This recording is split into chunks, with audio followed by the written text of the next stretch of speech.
कई बड़े और नामी विदेशी प्लेयर्स नहीं आएंगे बचे हुए आईपीएल मैचों में खेलने। आज इस वीडियो में सभी 10 टीमों की स्क्वाड बताएंगे जो कि 17 तारीख से फिर से शुरू हो रहे आईपीएल में खेलेगी। नमस्कार दोस्तों, मैं यश तिवारी, आप देख रहे हैं क्रिकेट फटाफट का 1494वां एपिसोड। आज 16 मई की तारीख है, कल से आईपीएल फिर शुरू है और दिन भर की 10 बड़ी आईपीएल खबरें आपकी स्क्रीन पर परोसेंगे। एंड तक वीडियो को जरूर देखिए, वीडियो को लाइक और शेयर जरूर कीजिए और अभी तक चैनल को सब्सक्राइब नहीं किया है तो भाई क्या कर रहे हो, सब्सक्राइब का बटन नीचे है। हर खबर आईपीएल की, हर अपडेट हर रोज सबसे पहले देते हैं, सब्सक्राइब कर लो, बेल आइकन दबा लो। चलिए दोस्तों, शुरुआत कर लेते हैं सबसे पहले पंजाब किंग्स की टीम के साथ। पंजाब वो टीम थी जिसके होम ग्राउंड धर्मशाला में मैच चल रहा था और उसके बाद ही आईपीएल सस्पेंड हुआ था because of the blackout and जो धर्मशाला में कंडीशन डिबेकल बना था। ऐसी स्थिति में पंजाब के कई विदेशी प्लेयर्स डरे हुए थे। ईएसपीएन की क्रिक इन्फो की जो रिपोर्ट है, माफ कीजिए, उसके हवाले से अगर मैं बात करूं तो बार्टलेट, ओमरजाई, माइकल ओवन और जेनसन ने कंफर्म कर दिया है कि वो 2025 के आईपीएल में उपलब्ध रहेंगे। स्टोइनिस, जॉर्ज इंग्लिश और हार्डी, ये तीन खिलाड़ियों का अभी तक कंफर्म नहीं है। आज 16 तारीख हो गई है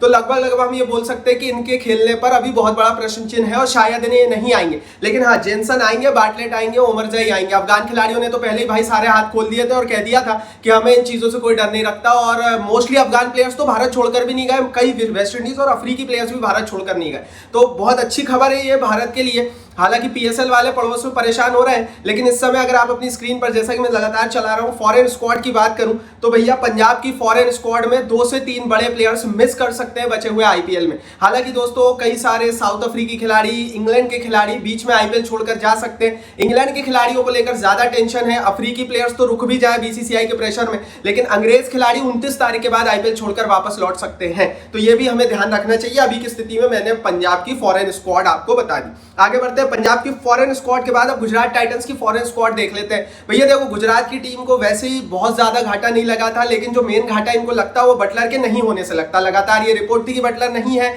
नहीं आएंगे, लेकिन अब खबर बदल चुकी है। राशिद खान, बटलर, कोटजी, ये तीनों बड़े प्लेयर्स जो इनके मेन स्क्वाड का फ्रेमवर्क जो गुजरात की बना रहे थे, फॉरेन स्क्वाड की बात करें तो ये तीनों उपलब्ध रहेंगे। हाँ, कगिसो रबाडा, रदरफोर्ड, जनत ऑल्सो, ये तीनों प्लेयर्स पहले से ही भारत में थे। तो रबाडा, रदरफोर्ड, जनत पहले से भारत में थी। राशिद खान दुबई चले गए थे। रिपोर्ट ये है बटलर और जो क्वाइटजी है ये दोनों वापस गए थे, लेकिन ये वापस आएंगे। तो इस तरह से जो बड़े नामी प्लेयर्स हैं इनकी फॉरेन स्क्वाड में उपलब्ध रहने वाले। राइट नाउ आप इनकी फॉरेन स्क्वाड देख पा रहे होंगे जिसमें से शायद 1-2 खिलाड़ी ही मिस करें। तो गुजरात टाइटंस अभी तक तो कामयाब दिख रहा है अपनी टीम को रीगेन करने के लिए, लेकिन प्रॉब्लम यहां से बढ़ जाती है भैया 29 तारीख से, क्योंकि हो सकता है बटलर आ जाए लेकिन 29 तारीख को इंग्लैंड के खिलाड़ी वापस लौटेंगे और उस कड़ी में हमें बटलर वापस जाते हुए दिख सकते हैं। तो गुजरात जो कि बहुत बड़ी दावेदार है, लगभग कंफर्म है प्लेऑफ में जाने की, हो सकता है भैया गुजरात को बहुत घाटा सहना पड़े और बटलर 29 तारीख के बाद प्लेऑफ में खेलते हुए नजर ना आए और यह सचमुच बहुत बड़ा सेटबैक होगा। बाकी दोस्तों, कौन से प्लेयर एंड मौके पर 29 को वापस और लौटेंगे उसकी लिस्ट में सबसे पहले टेलीग्राम पर डाल दूंगा। टेलीग्राम की लिंक नीचे डिस्क्रिप्शन बॉक्स में। अभी तक ज्वाइन नहीं किया तो टेलीग्राम परिवार के साथ फटाफट बन जाइए। आगे बढ़ते हैं। अब बात कर लेते हैं दिल्ली कैपिटल्स की फॉरेन स्क्वाड की। अगर मैं दिल्ली की फॉरेन स्क्वाड की बात करूं तो भैया पंजाब और दिल्ली के बीच धर्मशाला में लास्ट मैच था और दिल्ली के भी कई सारे विदेशी प्लेयर्स डरे हुए थे, लेकिन अब खबर अच्छी है। फ्रेजर, मैकगर्ग, फाफ डू प्लेसिस और स्टब्स, इन तीन में से फाफ डू प्लेसिस और स्टब्स कंफर्म है। मैकगर्ग की रिप्लेसमेंट के रूप में मुस्तफिजुर रहमान की एंट्री कराई गई थी, लेकिन मुस्तफिजुर रहमान भी अभी भारत आए नहीं है अभी तक, जब तक मैं ये वीडियो बना रहा हूं। मिचेल स्टार्क पर अभी तक कोई कंफर्मेशन नहीं है। मिचेल स्टार्क जो कि ऑस्ट्रेलिया के प्राइम खिलाड़ी है, हो सकता है वो मना कर दे। वैसे भी भाई सीधा सीधा आईपीएल तो खेलने आता नहीं था बंदा, लेकिन यहां तो आईपीएल में इतना कुछ घटा है। तो स्टार्क को लेकर कंफर्मेशन जब भी आएगी, चैनल के साथ भी आप बने रहिए और टेलीग्राम पर भी ज्वाइन करके रखिए। कंफर्मेशन नहीं है, आ भी सकते स्टार्क, नहीं भी आ सकते। दिल्ली के फॉरेन प्लेयर्स में जो मुख्य खिलाड़ी थे उनको लेकर मैंने अपडेट दे दी। बाकी जितने भी प्लेयर्स हैं मोस्टली अवेलेबल है। और एक चीज मैं आपको लगातार बोल रहा हूँ, अफगानी और वेस्ट इंडीज खिलाड़ियों का कोई इशू नहीं है, वो सारे के सारे उपलब्ध है। लेकिन वेस्ट इंडीज को एक सीरीज खेलनी इंग्लैंड के साथ, तो हो सकता है कई बड़े वेस्ट इंडीज के खिलाड़ी जो सीरीज का हिस्सा वो भी 29 तारीख को वापस लौट जाए। आगे बढ़ते हैं दोस्तों। दिल्ली के बाद अब बात कर लेते हैं हैदराबाद की फॉरेन स्क्वाड की। हैदराबाद वैसे तो आईपीएल 2025 में प्लेऑफ की दौड़ से बाहर है और इनको मैटर नहीं करता कि भाई ये आ रहे हैं या ना आए इनके विदेशी प्लेयर्स, लेकिन खबर बहुत बड़ी है और ये सचमुच बहुत बड़ी ब्रेकेबल खबर है। कमिंस और हेड ने हाँ कर दी है। दोनों ऑस्ट्रेलिया वापस लौट गए थे, दोनों ने हाँ कर दी है, दोनों आएंगे और दोनों खेलेंगे अभी तक की रिपोर्ट के अनुसार। और ये सचमुच बड़ी रिपोर्ट इसलिए है क्योंकि हैदराबाद चाहती तो इनसे मना भी कर सकती थी। हैदराबाद इस कंडीशन में है ही नहीं, 2 मैच तो खेलना है, दोनों हार भी गए जीत भी गए, कोई मैटर करता नहीं, आप प्लेऑफ की दौड़ से वैसे ही बाहर। लेकिन हैदराबाद वालों ने अपने खिलाड़ियों को सख्त आदेश दिया था कि भैया आप आइए, और कमिंस और हेड ने अपनी लॉयल्टी दिखाई है अब हैदराबाद के साथ।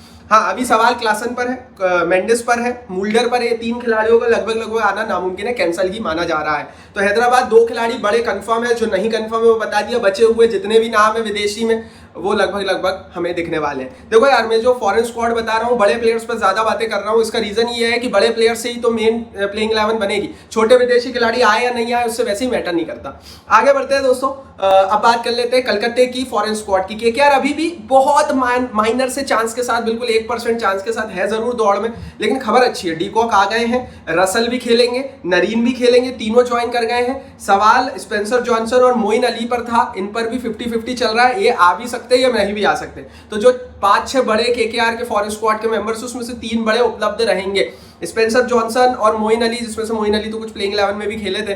उनका इंतजार केकेआर वालों को रहेगा। जैसा कि मैंने कहा, 1% चांस के साथ केकेआर बहुत कुछ एक्सपेक्ट कर नहीं सकती अब इस साल के आईपीएल से, लेकिन कर तो भैया हैदराबाद भी नहीं सकती। फिर भी कमिंस और हेड को लेकर कंफर्मेशन आया है, तो टीमें तो अपने को पूर्ण रूप से बनाने की कोशिश कर रही हैं, केकेआर ने भी की है। बाकी अफगान खिलाड़ी तो भैया अफगान जलेबी भैया लाइव बनता है यार अफगानियों के लिए। अफगानिस्तान ने इस मुश्किल वक्त में भारत का बहुत साथ दिया है। बेशक अफगानिस्तान देश उतना मजबूत नहीं होगा, लेकिन जिस तरह से सपोर्ट वो लोग कर रहे हैं, जिस तरह से वो आईपीएल में जुड़े रहे हैं और बिल्कुल कई तो भारत से बाहर भी नहीं गए, उनके लिए लाइक जरूर बनता है। आगे बढ़ते हैं, मुंबई इंडियंस की बात करते हैं। मुंबई इंडियंस की टीम नंबर 3, नंबर 4 की सबसे बड़ी दावेदार, अगर बहुत अच्छा खेली तो टॉप 2 में भी जाएगी। कौन कौन से विदेशी प्लेयर्स आ रहे हैं तो देखो, बोल्ट रिकल्टन का कंफर्म है, कॉर्बिन बॉश का भी कंफर्म है। अभी सेंटर और विल जैक्स के ऊपर कंफर्मेशन आया नहीं है, लेकिन कुछ सोर्सेज बोल रहे हैं कि ये दोनों भी उपलब्ध रहेंगे।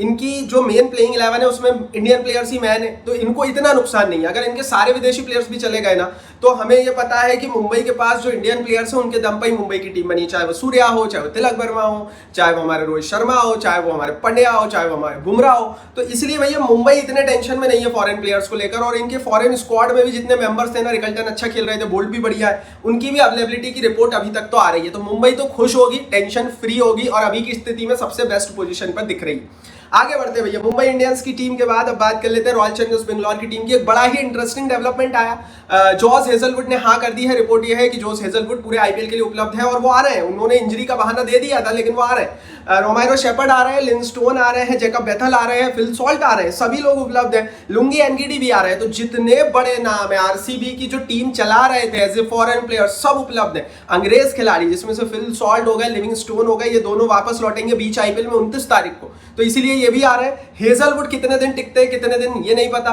लुंगी एनगीडी 29 को जाएंगे या फिर पूरा प्लेऑफ खेल कर जाएंगे, ये भी नहीं पता। लेकिन रोमायरो शेपर्ड पूरा सीजन खेलने वाले। मतलब कुल मिलाकर आरसीबी की स्क्वाड, फॉरेन स्क्वाड पूरी आ रही है। लेकिन लिविंगस्टोन और फिल सॉल्ट 29 तारीख को वापस लौटेंगे और उस समय आरसीबी प्लेऑफ के लिए तो क्वालिफाई है ही। आरसीबी उस समय प्रॉब्लम में फंसती हुई नजर आ सकती है। अभी की स्थिति में आरसीबी को इतनी दिक्कत नहीं है। अभी तो जितने मैचेस है उसमें सारे फॉरेन प्लेयर्स अभी की करंट कंडीशन में खेलते हुए नजर आएंगे, which is good news for RCB, क्योंकि आरसीबी के लिए ये सीजन मोस्ट अवेटेड था। जिस तरह का क्रिकेट आरसीबी ने खेला है, खिताब की सबसे बड़ी दावेदार में से एक नजर आ रही है। और मीम्स भी बनने लगे थे ना कि यार ये तो आरसीबी जिस सीजन में बहुत अच्छा और जीत की कगार पर पहुंची, उस सीजन में वॉर हो गई।